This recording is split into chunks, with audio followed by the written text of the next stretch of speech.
बिहार में हूँ राष्ट्रीय दल से। आपको बता दूं कि देश के माननीय गृह मंत्री अमित शाह का दौरा इन दिनों लगातार विभिन्न क्षेत्रों में चल रहा है। ऐसे में जो आगामी 5 नवंबर को मुजफ्फरपुर के ऐतिहासिक मैदान पताही हवाई अड्डा में उनका होना है, जो कहीं न कहीं बड़ी ऐतिहासिक सभा कही जा सकती है, जिसमें कहा जाता है कि लाखों की संख्या में लोग मौजूद होंगे और इस सभा को संबोधन करने के लिए जो माननीय गृह मंत्री अमित शाह आ रहे हैं, वो कहीं न कहीं इसकी तैयारी जोरों-शोर से भारतीय जनता पार्टी करना शुरू कर दी है। इसी कड़ी में आज हम खास बातचीत किए हैं मुजफ्फरपुर जिला के सांसद अजय निषाद से। क्या कुछ कर रहे हैं मुजफ्फरपुर के सांसद अजय निषाद, वो देखिए इस रिपोर्ट में। मैं तो समझिए सब भगवान भरोसे पे कैसे बेटवा के फंसा के लाए। अच्छा किए सब फ्री ये सुनिए ना, कहाँ सर सबसे पहले तो सर चैनल बहुत बहुत स्वागत सर। आगामी जो 5 नवंबर को गृह मंत्री अमित शाह आ रहे हैं, क्या कहिएगा सर? देखिए, माननीय अमित शाह जी का रैली जो है ऐतिहासिक रैली होगी मुजफ्फरपुर की धरती पे। भारतीय जनता पार्टी चुनाव मूड में आ गई है और हमारी पार्टी के जितने भी बड़े नेता हैं, चाहे माननीय प्रधानमंत्री हों, चाहे माननीय गृह मंत्री जी हों, नितिन गडकरी हों और जैसे तमाम नेता, हर लोग देश के कोने कोने में जा रहे हैं और रैली कर रहे हैं। चुनाव की तैयारी हम लोग कर रहे हैं।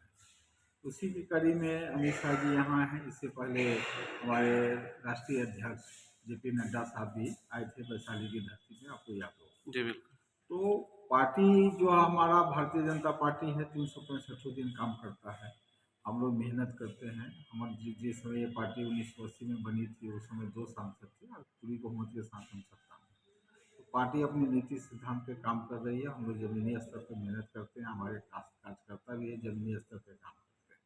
तो ये जो लक्ष्य रैली का रखा गया है कि ये रैली उत्तर बिहार की सबसे विशाल रैली, तो जितने भी प्रत्याशी हैं, हम लोग जितने भी चुने हुए विधायक हैं, सांसद हैं, पूर्व प्रत्याशी हैं, पटना से भी बहुत सारे नेता आए हैं, सब लोग जाके हम लोग पंचायत लेवल में सभा कर रहे हैं। कल भी माननीय हमारे प्रदेश अध्यक्ष जी आए थे, तो उन्होंने 3-4 सभा की थी।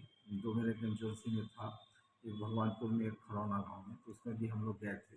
तो सभी लोग जमीनी स्तर पर काम कर रहे हैं और जा के पंचायत में हम लोग ये कह रहे हैं कि आप इस रैली में आइए, क्योंकि हमारे अमित शाह जी हैं, दावर नेता भी हैं, पार्टी का समझिए कि एक तरह से बजरंगबली हैं, सारा लोग उठाते हैं, तो उनका सुनना भी बहुत मायने रखता है। तो लोगों में भी उत्साह बहुत ज़्यादा है कि हम लोग अमित शाह जी सुन रहे हैं। तो इस रैली से कितना असर पड़ेगा लोकसभा चुनाव देखते हुए? चुनाव का असर तो रिजल्ट के बाद पता चलेगा ना कि कितना असर पड़ा है, लेकिन जी। लोग सुनने आए, पहले ये प्राथमिकता है। भाजपा के कार्यकर्ता रहे तो रहे, साथ में आम जनता, क्योंकि ये आम सभा आम जनता के लिए, तो ज़्यादा हम लोग ज़्यादा से ज़्यादा लोग जुटे, इस पर हम लोग चिंता कर रहे हैं। लगभग कितने लोग के इम्कान है सर पहुँचने का वहाँ पर? लाखों की भीड़ आएगी जी। लाखों की भीड़ आएगी, आप देखेंगे कि वही सर ऐतिहासिक जगह है जहाँ पर माननीय प्रधानमंत्री जी आए थे और हवाई अड्डे को चालू करने की बात कहे थे सर। देखिए, इस समय जब 2014 में हम पहली बार सांसद बने थे, जी। उसके बाद इस मामला को उठाए थे। उस समय जो तत्कालीन नगर मंत्री थे गजपति राजू जी, उनका एक जवाब आया था 15 या 16 सन 2016। उसमें स्पष्ट उन्होंने लिखा था कि जो भूमि पताही एयरपोर्ट पे है वो पर्याप्त नहीं है। राज्य सरकार करीब 400 एकड़ जमीन और उपलब्ध कराएगा अपने खर्चे से, तब यहाँ एयरपोर्ट भारत सरकार निर्माण करेगी। अगर वो चाहेंगे तो हम पत्र उपलब्ध करें। सर विपक्षी पार्टी करे कि ये सिर्फ झूठा ढकोसला है सर? इससे पहले आपको याद होगी कि अब साल तो हमको याद नहीं है, एक बार माननीय मुख्यमंत्री, उस समय हम लोग का गठबंधन नहीं था, तो माननीय मुख्यमंत्री जी ने उत्तर बिहार के जितने भी विधायक सांसद थे उनकी मीटिंग मुजफ्फरपुर में ही जिला परिषद के में हुआ था। तो उस समय हम गए थे और हम एक ही आवेदन उनको दिए थे कि केंद्र सरकार तैयार है, आप सिर्फ जमीन उपलब्ध करा दीजिए तो पता ही एयरपोर्ट चालू हो जाएगा। क्योंकि आज तक ले उस पत्र का माननीय मुख्यमंत्री जी ने कोई जवाब नहीं। लग रहा है सर आपकी सरकार बिहार से लेकर के पूरे केंद्र में होगी तभी यहाँ के लोगों को इसका लाभ मिल पाएगा सर? देखिए, अब तो माननीय प्रधानमंत्री का सोच था, उन्होंने एक स्कीम शुरू किया था उड़ान, उसका पूरा नाम आप देखेंगे उड़े देश का आम नागरिक।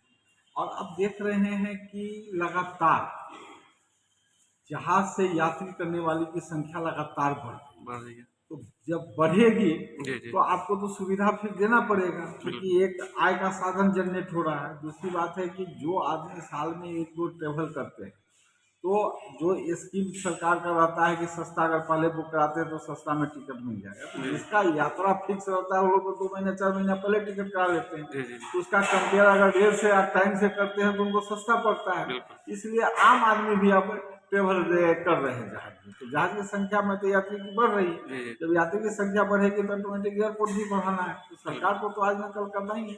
जी और मुजफ्फरपुर उत्तर बिहार की राजधानी है घोषित, तो जी। यहाँ तो प्राथमिकता बनता है। सर, आज जो है बिहार के माननीय मुख्यमंत्री श्री नीतीश कुमार जो है नियुक्ति पत्र 1,20,000 कैंडिडेट को बांटेंगे शिक्षकों के साथ।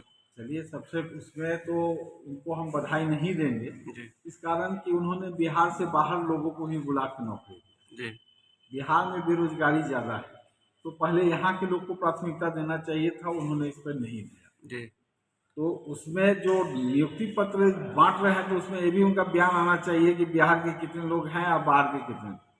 देखा जा रहा है 70% तो बिहार से ज़्यादा ही है सर, नहीं नहीं, उससे उससे भी कम है।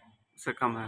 मान के चलिए 50-50 पे है सर, फिर भी फिर भी बिहार के दुर्भाग्य है ना। दुर्भाग्य है तो सर। बिहार के लोग जी मजदूरी मेहनत करने के लिए दूसरे दूसरे प्रदेश में घूमते हैं, और यहाँ यहीं पर के लोग बेरोजगार यहाँ हैं। के लोग को प्राथमिकता देना चाहिए, जो माननीय मुख्यमंत्री जी ने नहीं किया, इस पर जी। उनको विचार करना चाहिए। जातिगत जनगणना जो हुआ है कितना असर पड़ेगा सर उनके चुनावी सभा पे? जातीय जनगणना का आंकड़ा तो आ गया है, जी लेकिन बहुत सारे लोग इस पे सवाल उठा रहे हैं, जिसमें उनके दल के लोग हैं। जी जी बहुत सारे जनप्रतिनिधियों ने सवाल उठाया है, बहुत सारे संगठन ने ये कहा है कि हमारी जाति को कम दर्शाया गया है।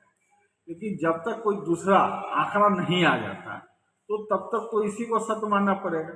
जी जी और इसमें मेरा माननीय मुख्यमंत्री से आग्रह है कि जितने भी चुने हुए जनप्रतिनिधि हैं, चाहे वो किसी पार्टी को, तो सभी विधायकगण को जातीय जनगणना का एक रिपोर्ट उनको विधानसभा वाई उपलब्ध करा दें, ताकि वो अपना बैठ के आकलन कर लें कि भाई जो मेरा रिपोर्ट है वो सही है कि गलत। सर, लोकसभा तैयारी को लेकर के जो है चिराग पासवान और पशुपति पारस के बीच जो है लगातार चल रहा है कि यहाँ से हाजीपुर से हम लड़ेंगे तो वो कह रहे हम लड़ेंगे, इस पर कहाँ देखिए, तक क्या अभी होगा? दोनों एनडीए के पार्ट हैं, जी, जी। दोनों लोग एनडीए में हैं जी, जी। और उनका पारिवारिक विवाद है। जी। तो जिस दिन दोनों आदमी मन साफ करके बैठ लेंगे तो सारा मामला का हल हो जाएगा। क्या लग रहा है सर कि कुछ इसमें निदान निकलेगा सर पार्टी की तरफ से? हमको पार्टी पहल नहीं करेगी, जी। इन लोगों को खुद ही पहल करना। सर, कहीं ना कहीं अब लगातार आपकी पार्टी जो है जमीनी स्तर से उठ के काम कर रही है। अब तो लग रहा है कि केंद्र से लेकर के राज्य तक आपका पूरा कब्जा हो चुका है सर। नहीं, देखिए, भारतीय जनता पार्टी हमेशा गतिशील रही है, काम करती रही, जी जी और इसका कारण है कि हम लोग का जो अगर राज्य चुनाव में भी लेंगे तो बहुत सारा स्टेट में हम पहली बार भी बने हैं, बहुत सारा स्टेट में हम लोग जीत भी गए हैं, अभी भी 4 स्टेट का चुनाव होना बाकी है। तो इसका रिजल्ट आएगा तो पता चलेगा ना कि वो अब जनता क्या चाह रही है। बहुत ऐसे राज्य हैं जहाँ पर जनता उठ चुकी है। अगर बीजेपी को चेंज करके दूसरा अगर कांग्रेस पार्टी आई है, लेकिन उसमें उठ चुकी है, क्योंकि इन लोग का जितना भी भाषण होता है, जितना भी वादा होता है, वो घोषणा में ही रह जाता है। उसका आम फायदा गरीब लोगों को नहीं मिल पा रहा है।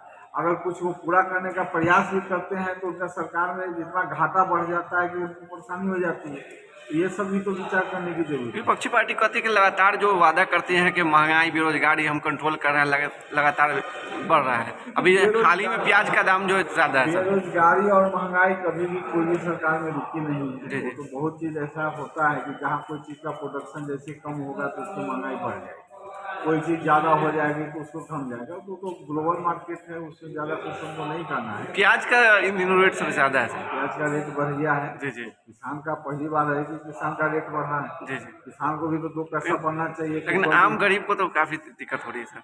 आम गरीब को तो दिक्कत हो रही है, लेकिन किसान को तो फायदा हो रहा है। कहीं नुकसान हो रहा है तो कहीं फायदा भी हो रहा है। और ये तो ज़्यादा दिन का है नहीं, ये आपको लगता है 5-7-10 दिन में काम करेगा। धन्यवाद।